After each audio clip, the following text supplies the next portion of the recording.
Hello students, and welcome back to one more session of International Financial Management classes. So in the last class we were discussing about international arbitrage. What are the different types of arbitrage? So today we'll extend the topic with studying about what is the relation between inflation rate, interest rate and exchange rate. So to start with, I will just give a recap about what do you mean by inflation. So inflation is nothing but the rise in prices of commodities due to several factors. So the inflation may be due to shortage of a product, or maybe panic buying, or maybe the demand is more, supply is less, or maybe there is any economic crisis or political crisis like a war situation, or maybe a natural calamity has happened. So because of many things, the supply side is not met at the demand side, and as such the rate of the commodities increase. So inflation is nothing but the price rise in commodities. So we have seen that recently the price of gold has increased. The reason being there is a panic situation in the corporate business market, and so people are, or corporates are not investing in say business, but rather investing in safe commodity which is considered as gold. And so everybody is investing their excess funds in gold, and thereby the demand of the gold rises and its price rises. So similarly it is for every other small and big product, whether it's a luxury item, a substitute, a comfort item or a basic necessity. Okay, so that's what do you mean by inflation. So with this idea we have discussed about what is exchange rate, why it moves. So today we will discuss about a theory called as purchasing power parity. So when you say purchasing parity, means a situation where things are equal, okay, where there is equilibrium. So we are now talking about purchasing power. Now what is purchasing power? Purchasing power of a currency is nothing but what is the quantity of a particular product one unit of a currency can buy. Okay, so when you are comparing between two countries, the amount or the quantity of one currency what it can buy, is it same anywhere in the world? Okay, say for example you are buying a apple in India, or say in South India, and the same apple if you buy it in Kashmir, is the price one and the same? No, it is not, definitely. Why? Because it is readily available there, it is grown there, so it may be cheaper. But the same product, if you come to South India, it will not be available. Similarly, if you talk about countries, okay, so one unit of a currency, how much commodity it can buy in one place is not same everywhere. So this, if it is not same, we say it is not parity. But if the currency can buy the same amount of product anywhere in the world, we say that all around the world there is purchasing power parity. Okay, so how does this happen on an international level? So when a country's inflation rate rises relative to that of another country, okay, say for example, I'll repeat, when one country's inflation rate rises relative to that of another country, their decreased exports are there and the imports are increasing, and which in turn depress the country's currency. Is it confusing? Yes, I will repeat. Okay, say for example, in simpler terms, say for example there are two countries A and B. The prices of commodities in country A increases relative to prices of the same commodity in country B. So what will happen is, the people from country B will not buy from country A, or rather countries A's prices are increases, inflation is high, so its exports will definitely decrease. Why? Because in the same products are available in country B at a lower price, so the exports of country A decrease, and they, instead of exporting or producing here, because other country it is available cheaper, that country A will import from B and thereby its import rises. Okay, so this all, why is that happened? Why? Because the inflation rate increased comparatively higher in country A rather than country B. Okay, so this relationship of exchange rate, then what will happen? How can you so do you think this will prolong for a while? No, it will not prolong, because the demand for the currency of country B is increasing because its exports are increasing. The demand of the currency increases, so the price of the currency will increase. So there will be a point where the increase in inflation rate in A will be nullified by the increase in value of the currency of B. Okay, so this is called as purchasing power parity, where the conditions of say market will increase and decrease the inflation rate and exchange rate inversely, so that the price of the product in different countries remains the same. Okay, so the amount of say the value of the price increase is nullified by the value of currency decrease. So this will make the products equal price in different countries, and this is what is all about purchasing power parity. Okay, so where exchange rate moves in reverse order to the inflation rate, so that the price of commodities in different countries are stabilized. So from this purchasing power parity, which is also called as the law of one price, means the prices of commodities in different countries are the same. This is called as absolute form of PPP. Okay, so without exchange rate coming in picture, without inflation, if the price of a commodity is equal in different countries, means one unit of a currency can buy the same amount of product in different countries, then we call it as absolute form of PPP. But this doesn't happen. Why? Because we have market imperfection. What do you call as market imperfections? Say for example, I gave you a basic example of apples. Apples are cheaper in Kashmir or in that cold regions where they are readily available. Now they have been transported to other countries, say coming to South India. So there is a transportation cost, there is tariff, there is tax, which increase the price of the product. Okay, so the market imperfections may be transportation cost, it may be demand or supply, the taxes and other overheads which make the product costlier in a far off nation or a far off place. So the price will change. Okay, so along with the basic price of the product, any other such cost. So with all this cost, you are making it equal in different countries. This is called as relative form of PPP, means the prices are similar, they are not exactly same. Why? Because in the place where they are produced or grown, there is no concept of transportation cost. Once they are supplied to other location, transportation costs, tax adds up. So that's the reason why it is become costlier. Otherwise the basic value of that apple is same. So this is called as relative form of PPP. So absolute form of PPP means this product anywhere in the world is same price, but it doesn't happen in reality. We have to add in transportation cost, other market imperfections.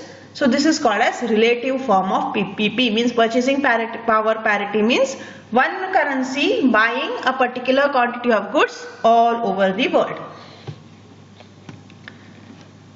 Okay, so I'll give you an example. Suppose the USA inflation rate is more than UK. So I said country A and B, now we'll specify it.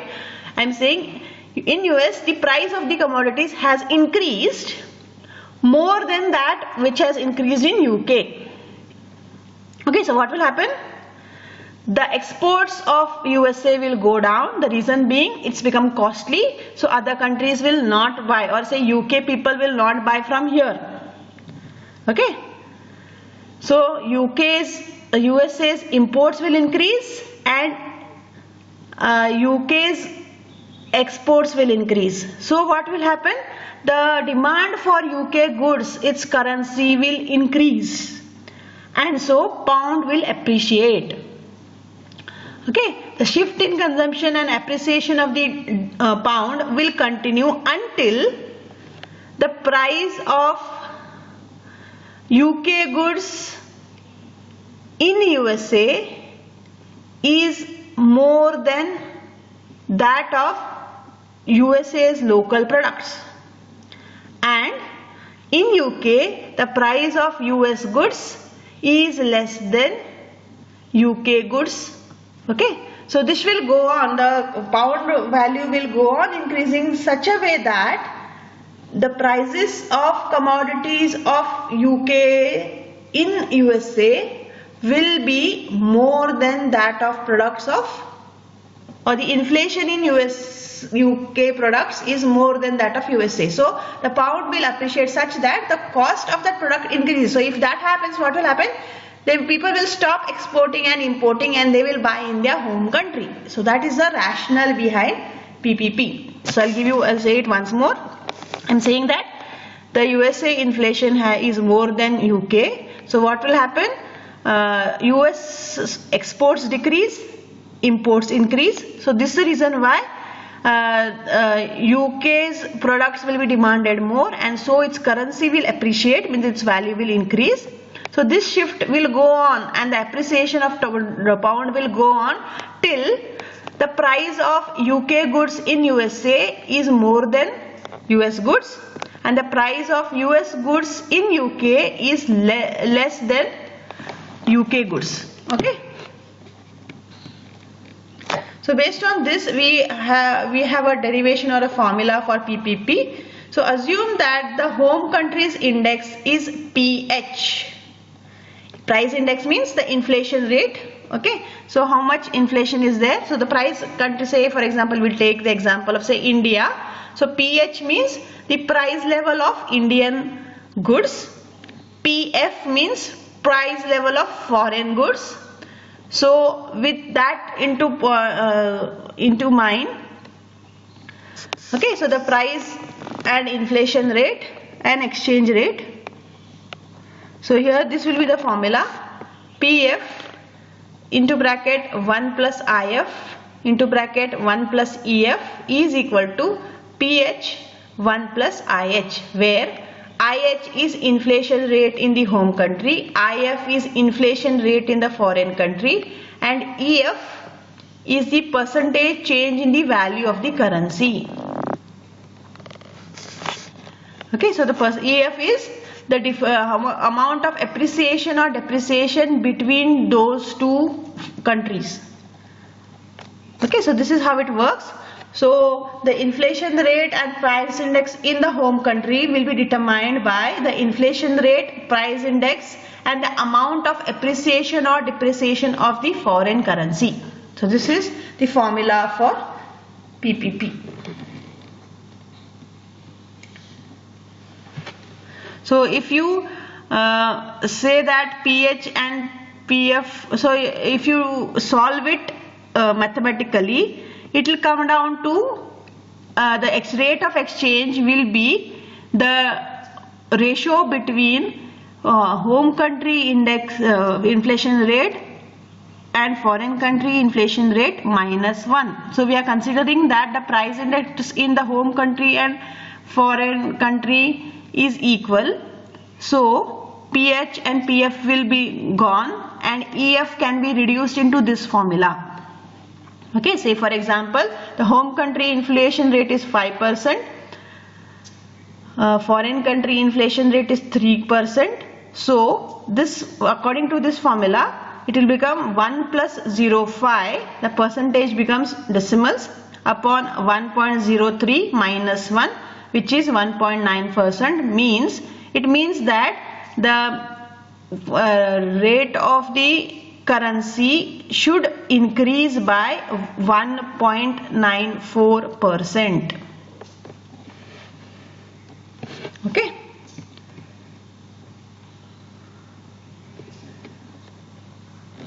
So this is a simplified version of, so if you are not taking